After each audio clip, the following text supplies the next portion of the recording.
What is going on, everybody? Welcome back. MTG here with another episode. If you're new to the channel, hi there.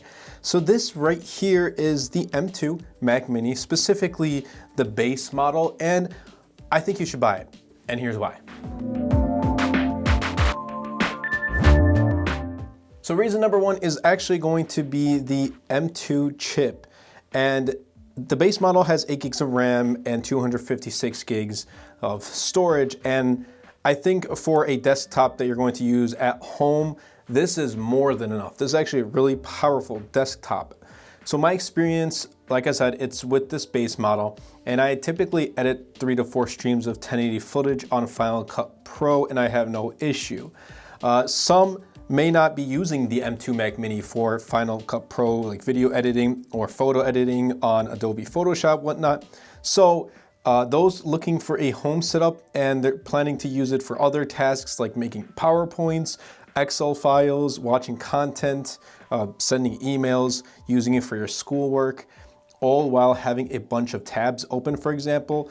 This M2 Mac Mini tackles all of these tasks with ease. And in fact, I actually use it to make PowerPoints for my school. This is my last year as a college student, so I'm using this to get work done for my assignments. Now, the slower SSD in my use has not been an issue. I'm not too stuck on the fact that this does have a slower SSD. There are no compromises when compared to M1. And you get additions like Wi-Fi 6E and Bluetooth 5.3. So whether you're into photo editing, video editing, code compiling, productivity, or even schoolwork, in my case too, the base M2 Mac Mini won't let you down. And number two is actually going to be the price. So M1 Mac Mini was $699 for the base model. This right here, base model, $599. And this price is attractive, especially when you know that M2 is included. And once you start adding storage and RAM, then the price of this Mac Mini increases. And it makes you start to wonder if the Mac Mini is worth it for you. So I have the base model right here and the 8 gigs of unified memory with 256 gigs of storage. And I'll tell you, it hasn't let me down. I mean, I use external storage for editing videos anyway. What is even better is the fact that if you go with education discount on this, then you can get the base model for $499, and given your tax, whatever state you're living in, for example, if you're in the US, that may change too. I paid less than $530 for this M2 Mac Mini for the base model. I think that's a really good price because I went with the education discount, $499. It's a crazy price and an awesome deal, and I wouldn't look anywhere else. Number three is going to be, it's the fact that compact with an ample amount of connectivity options. Or connectivity options, however you pronounce it.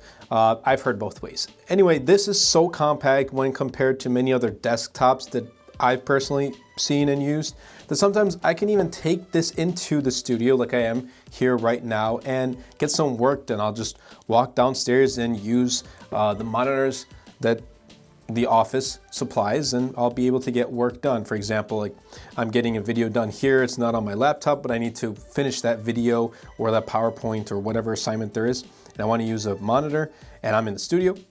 Here it is.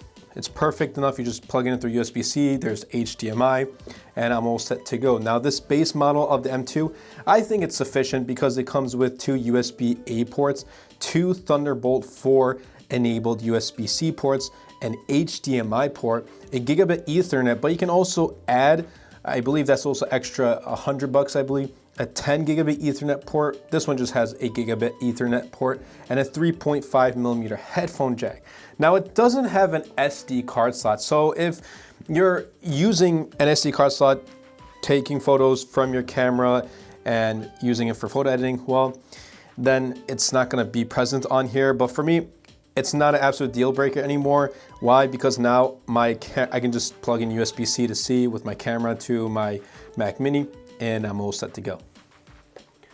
Okay, so my final thoughts about this is there's a lot of different opportunities that you can make with the M2 Mac Mini. And the first thing that came to my mind when I picked up this M2 Mac Mini was, wow, for a crazy price, $499 with the education discount, I can go ahead, pick up a portable monitor and plug this in and get work done. I will always have a portable setup. At that point, you're probably thinking, well then why don't you get a M2 MacBook Air or M2 MacBook Pro, the 13-inch?